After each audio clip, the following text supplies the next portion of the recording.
From the beginning of time, dogs have been a man's best friend. They give us companionship, they assist the blind, and they don't make fun of us, even though they've seen how bad we are at sex. We do it the wrong way. Well, now, dogs might be coming to the rescue again. You see, dogs can be trained to detect diseases like cancer and Parkinson's in patients because of the way those diseases subtly change a person's body odor. Yeah, and now, researchers in Britain are attempting to do the same thing with coronavirus. And I mean, if you can still smell coronavirus even after nobody has showered for like 3 days, consider me impressed. But that just shows you how amazing animals are. Your dog can tell you if you have corona, and then your cat will be there to eat your body after you die. And then some good news for students. San Francisco's school district is now proposing that every student should just get an A because it's unfair for them to fail due to corona.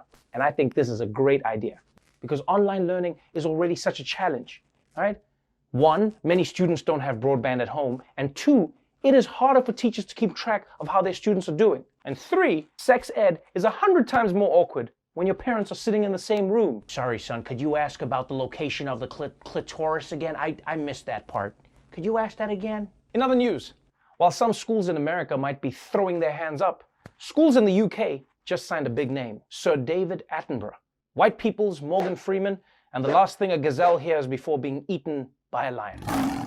It has been announced that Attenborough will begin teaching geography and nature classes as part of the BBC's virtual learning program. And this is amazing. Can you imagine being a kid and your teacher's David Attenborough? Although I will warn all the kids out there, thanks to coronavirus, David Attenborough sees the animal world a little differently now. And here we have the bat. Look at him, acting all innocent like he didn't do shit. Thanks to them, I can't even get the mail without dressing up like a broke-ass ninja. That's right, you better stay in that cave, bitch. Zoom.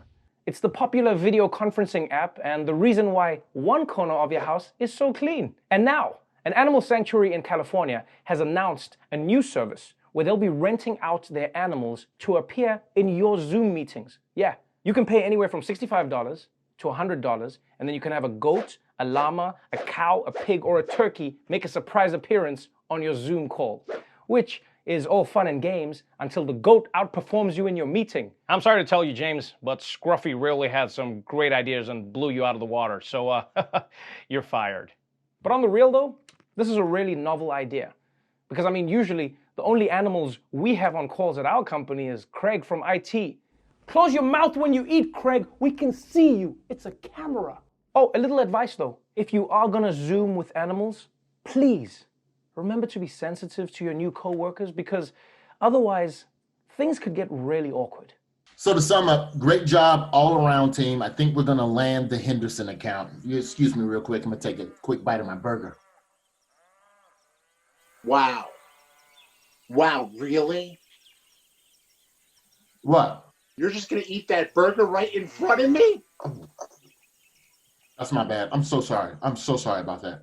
That could be my uncle, man. How would you feel if I just started eating your granddad on a Zoom call? I do not know what to say other than I'm sorry. I'm so sorry for that.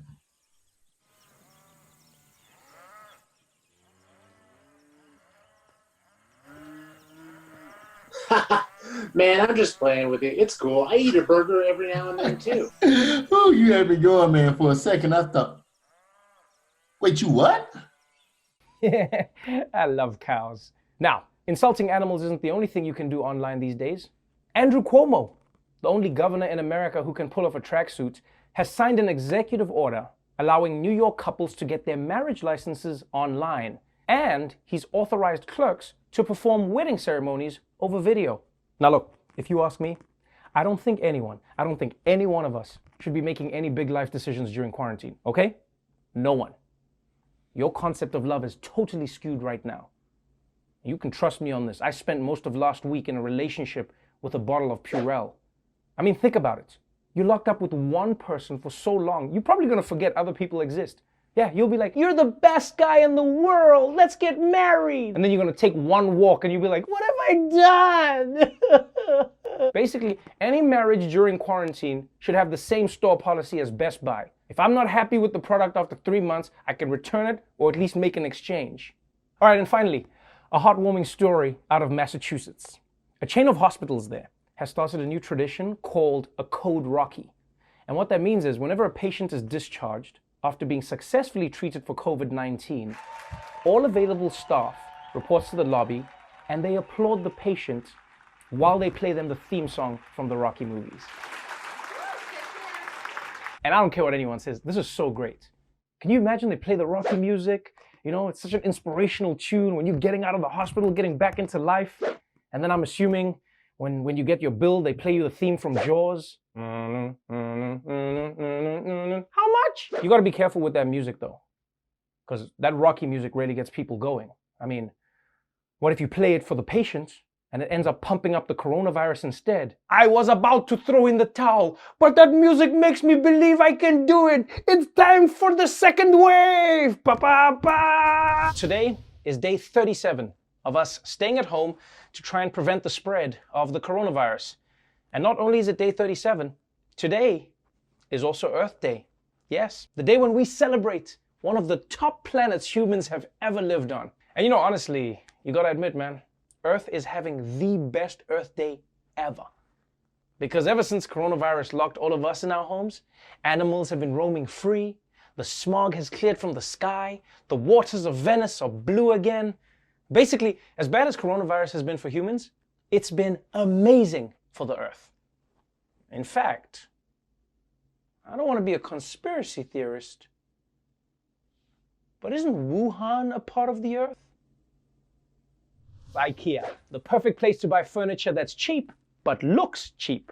The Swedish company has decided to release an easy version of the recipe for its famous meatballs so that you can make the meatballs at home. Yeah, and since quarantine already has you fighting with your significant other, once you've got the meatballs, you'll have the entire Ikea experience. Now, this is a really cool idea. Although the last time I ate meatballs at Ikea, it gave me some indigestion. And I learned the hard way that those display bathrooms are not hooked up to the plumbing. Someone should fix that. But I do appreciate that Ikea released this recipe, and honestly, I couldn't wait to try it for myself. I don't understand why there's extra screws. It's meatballs. All right, I wasn't crying. This next story is for everyone out there who's forced to work from home. Do you feel like your work is taking over your living space? Well, you should thank your lucky stars that you don't live with this guy. Banksy striking again, this time in his own bathroom. Yeah, not sure if you'll like this, Kim. Take a look. England's mysterious street artist posting these photos online showing rats running amok during the lockdown in the artist's bathroom. One rat hanging from a light switch by its tail, looking down at another hanging from a towel holder while squirting toothpaste onto the wall. There's also this one of a rat playing on a roll of toilet paper. There's also one by the toilet, which you probably don't want to look closely at. Yikes. Man, I don't know how Banksy did it, but I want in on this scam. Because when he draws all over his walls, he's a brilliant artist. But when I do it, I'm losing my security deposit. And this must have been really weird for his roommate when you think about it, because nobody knows who Banksy is. So they walked into the bathroom and they're like, oh my God, this is a Banksy. Wait a minute, Mark, do you think Banksy was in our bathroom? And finally, every day we read tragic stories of how many lives the coronavirus has claimed. But maybe what we should also be doing is celebrating the people who've come back to life. We do want to mention one person who was singled out today by Governor Murphy. 26-year-old Jack Allard was in a medically induced coma after coming down with a virus after spending time on a ventilator and 5 full weeks in the hospital. The governor today announcing that Jack has died. It was a long month, but slowly Jack rebounded. And last Thursday, he was clapped out by the doctors and nurses who saved his life as he walked out of the hospital. I feel horrible. Jack is very much alive. Jack, we love you. Again, Jack is alive and back home. He has come home, not in the figurative sense, but in the quite literal sense, and my deepest apologies for that. I was just misread everything, and I apologize, but he is alive, and we are grateful for that. Wow. That was quite the emotional roller coaster. Jack has tragically died, and I'm hearing Jack is very much alive. Good on you, Jack. Okay, let's turn to Glenn for the weather forecast. Glenn? Oh my God, he's dead! Oh no, wait, he's on the other side. Sorry, Glenn. What's the weather looking like? I actually wonder if this is what happened with Jesus. Because, I mean, what's more likely? That the Son of God died and then came back to life? Or that some Jerusalem news anchor just read the story wrong? No, I still believe the Bible story. And I'll tell you why. Because my grandmother might watch this episode. Hi, Gogo.